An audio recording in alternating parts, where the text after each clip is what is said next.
kalabasa. Oops.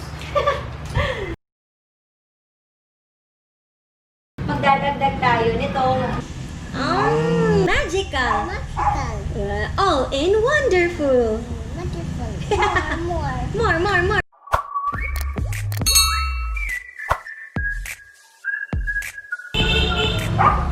Magical morning, mga mommies! Ako po si Mommy Ara Casas Tumuran. Samahan niyo po ako today at magluluto tayo ng all-in wonderful lauoy with a heart.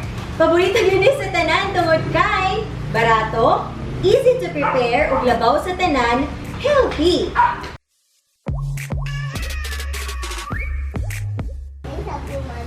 Sure! Alam niyo, isa talaga ito sa mga paborito kong lutuin, lalo na ngayong 2020. Kasi nga naman, di ba, sa lahat ng mga nangyayari ngayon, mas gugustuhin talaga natin na i-boost ang ating immune system at total well-being, lalo na sa mga bata. Kaya, gulay is the answer. And, etong lulutuin natin ngayon ay tatawagin natin all-in wonderful lauoy with a heart because we will be adding... You hold one. You get one. We will be adding puso ng saging. At kung tatanungin nyo naman ako kung paano ko napapayagan ni si Yana na kumain ng gulay, ako I love adding colors. Isa yun sa mga diskarte na ginagawa ko.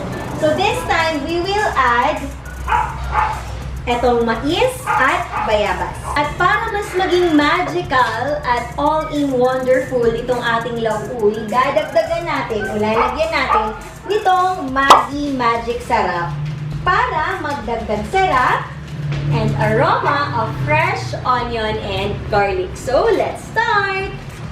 Una natin gagawin ay syempre magpakulo muna tayo ng tubig. Sunod ay pakuluan natin ang gabi, luya at tanglad.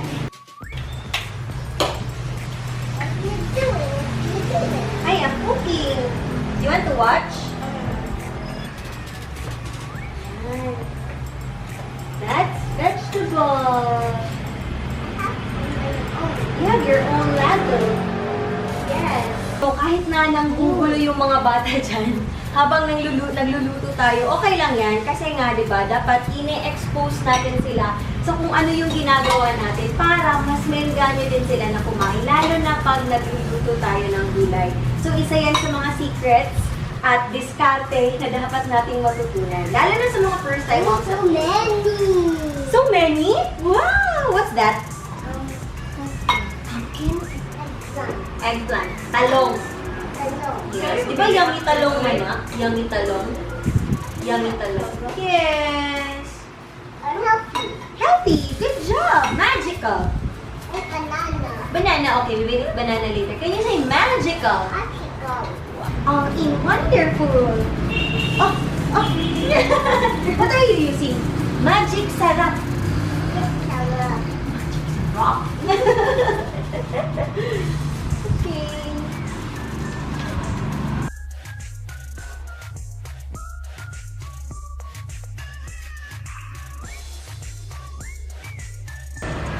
Ayan, so ngayon, kumukulo na siya. So let's add the kalabasa. Oops. Talong. And our okra. Yes, we will open it now. Ang ating okra. Ayan. Kayo ba ano yung paborito niyong gulay? At ano rin yung paboritong gulay ng mga anak niyo? Ayan. Tapos, pakuluan na naman natin siya in 5 minutes. Kung first time yung magluto ng lauoy, it's just very, very easy. Kasi, ayan o, pinapakuluan lang natin yung mga gulay dyan. Tapos, nakahalo-halo na yung mga nutrients, yung mga lasa sa loob niyan. So, yung secret lang dyan is, uunahin nyo yung mga matitigas. Uunahin yung pakuluan, yung mga matitigas na mga gulay. Like yung gabi, yung kalabasa, saka yung talong. Yung talong medyo hindi ganun katigas, pero sabay na lang din natin sa kalabasa. Pagkatapos niyan, ay idadagdag na natin after yung mga dahon, like the malunggay, saluyot, at kung ano pa yung mga gusto nyo idagdag. Ayan! kumukulo na siya. So this time, let's add the other ingredients like the patola, sibuyas dahon, saluyot, puso ng saging, mais, hinog na bayabas. Kayo na bahala magtansya-tansya kung gaano karami yung mga ingredients na ihahalo nyo. Kasi syempre, magdedepende din yan kung gaano karami kayo nakakain sa loob ng bahay. Dito sa amin, nasa 1, 2, 3, 4, 4 lang kami nakakain. Ayan.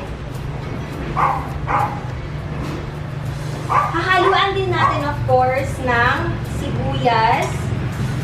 At damo ng sibuyas. Pero konti lang, magdadagdag tayo nitong Maggi Magic Sarap. Nakakadagdag kasi ng sarap at aroma ng fresh onion at garlic itong Maggi Magic Sarap. Kaya naman 'di ba napapansin nyo na mas sumasarap yung luto either prito or dried dishes at kahit sa mga sabaw kapag nilalagyan ng ganito.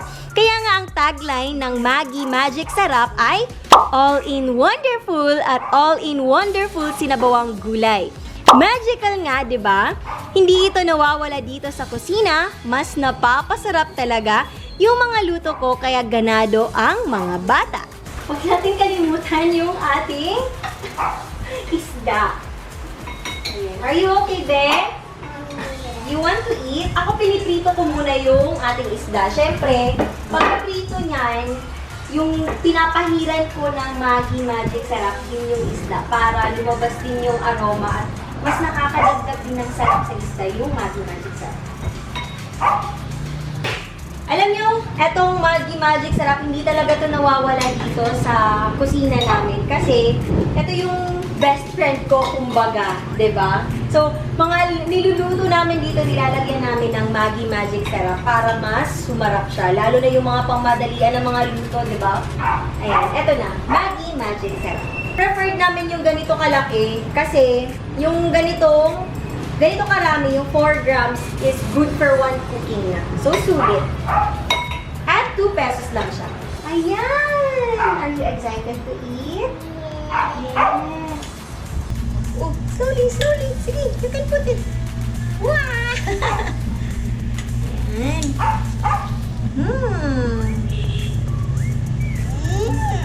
Yummy? Yummy! Magical? You say magical. Wow! So, ayan, luto na mga mommy. So, pwede na natin itong i-transfer sa serving bowl. Siya nga pala, di ko na-explain kung bakit may bayabas itong ating lauoy. I learned this from one of our co-moms. Sabi niya, nakakadagdag siya ng tamis. Natural tamis sa ating niluluto. Ayan. Let's eat!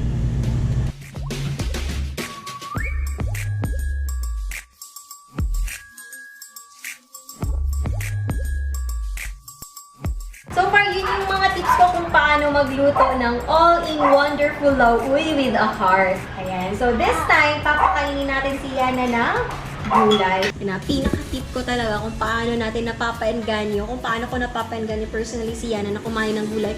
Siyempre, dapat nakikita niya rin na kumakain ako ng gulay.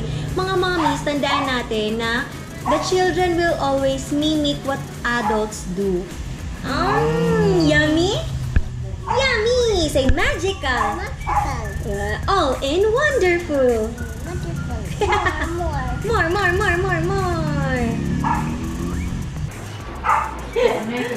For more all-in wonderful recipes, visit their website, moggy.ph. Maraming salamat po sa panonood. Sana po ay may natutunan kayong bago at mga diskarte kung paano lutuin at papakainin ng gulay ang ating mga anak only using the Maggi Magic Sarap. Bye! Say bye-bye!